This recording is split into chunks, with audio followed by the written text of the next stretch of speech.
Ranked as one of the greatest female stars in Hollywood, Greta Lovisa, or Greta Garbo as we know her, undoubtedly left her mark in the music industry. Though her exit from the industry was indeed mysterious, it doesn't downplay how good an actress she used to be. In today's video, we'll learn a bit more about Greta Garbo as we tour her super expensive and beautiful residences. Let's get right into it.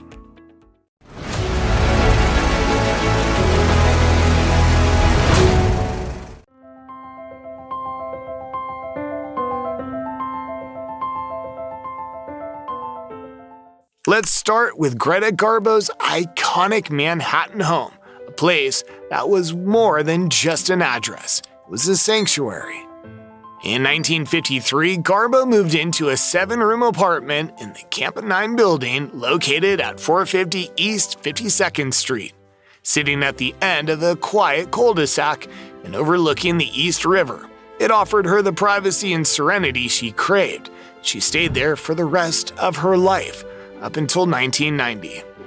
Her apartment took up the entire 5th floor, giving her plenty of space and some breathtaking views of the river. That's probably what drew her to it in the first place. The East River reminded her of Stockholm, her hometown. Inside, her style shone through in every detail. The living room was warm and cozy, with walls paneled in knotty pine wood. Felt more like a country retreat than an apartment in the heart of Manhattan. Huge windows let in sunlight and framed the river and city skyline, while French doors led to a private balcony.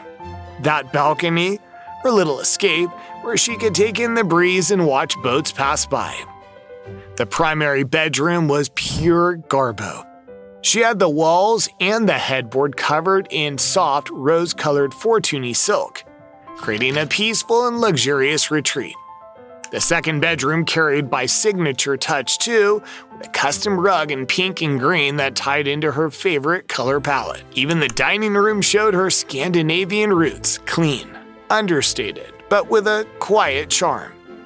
Then there was the kitchen, which she had updated with all the modern appliances of the time. Miele fridge, Thermidor stove, you name it. She even had a custom maple top island installed, making the space as practical as it was stylish. The Campanile itself added to the allure. Built in 1927 with a striking Venetian Gothic design, it's a boutique building with just 16 residences, each with its own private elevator lobby. Talk about exclusivity. The amenities included a full-time doorman and even a little garden, a rare touch of green in the city. For Garbo, this apartment was just the perfect place to live, the retreat from the world. The views, the design, and the privacy all worked together to give her a life of quiet comfort. And while she may have been one of Hollywood's biggest stars, in this home, she was just Greta, surrounded by beauty and memories. Let's take a look back and see how Greta got to the big screen. She came from a background that was anything but glamorous. Born Greta Lovisa Gustafsson on September 18, 1905 in Stockholm, Sweden, she grew up in a tough, working-class neighborhood. Her father, Carl, did all kinds of hard labor jobs, and her mother, Anna, worked at a jam factory. Life got even harder when her dad fell seriously ill and passed away in 1920, leaving a 14-year-old Greta to help keep the family afloat. Her first taste of acting came when she was just 15. She had a job at a department store, and they picked her to appear in one of their advertising films.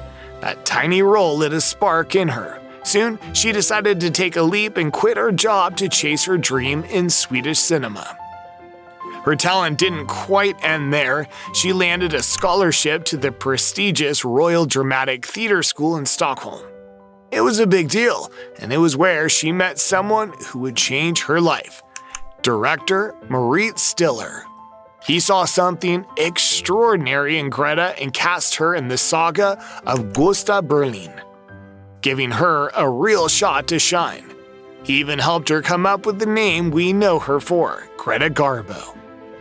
Stiller wasn't just her mentor, he became her biggest supporter. When he got an opportunity in Hollywood, he brought Greta along. But making it in America wasn't easy. She didn't speak much English and had to adjust to a whole new way of life. On top of that, she had to figure out how to protect her own image in an industry that was all about shaping stars to fit a mold. It wasn't just about learning lines or facing cameras, it was about navigating a world that couldn't have been more different from where she was in.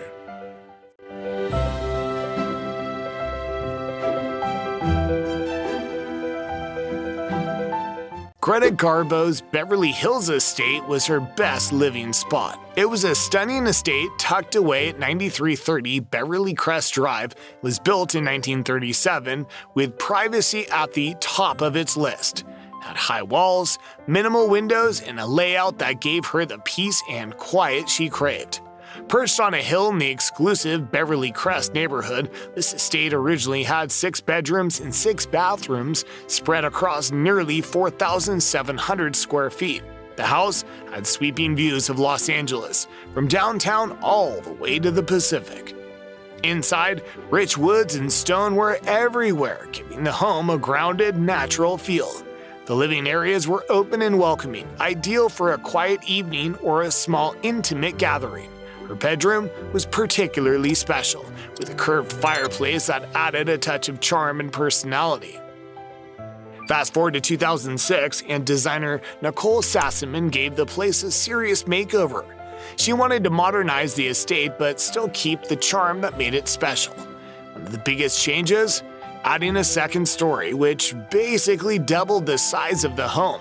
This meant more bedrooms, more living spaces, and more room to soak in those killer views. Speaking of views, the renovation brought in massive windows and sliding glass walls, replacing the smaller original ones. This completely transformed the house, filling it with natural light and making the indoor and outdoor spaces flow together seamlessly. Suddenly, the already gorgeous views were the star of the show. One of the coolest additions was the Infinity Edge pool and spa on the terrace. It was built into the hillside, so when you're lounging there, it feels like the water blends into the horizon. It's luxurious, peaceful, and a total showstopper. Inside, the updates were all about blending modern style with the home's history.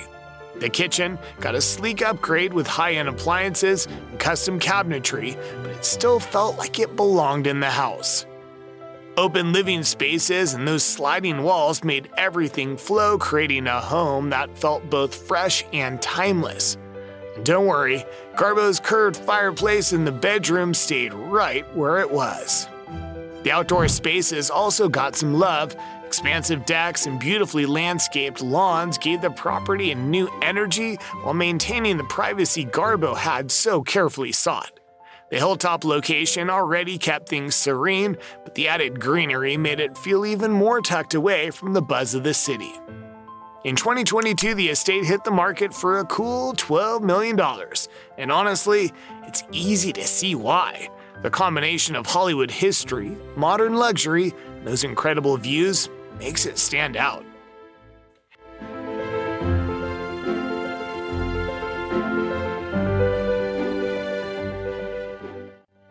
Finally, let's talk about her home in Los Angeles. In the late 1920s, during the peak of her fame, she purchased a beautiful villa on the island of Ingaro, nestled in Sweden's Stockholm archipelago. The house, built in 1929, is a classic Swedish seaside villa painted in a soft yellow that blends perfectly with the natural surroundings.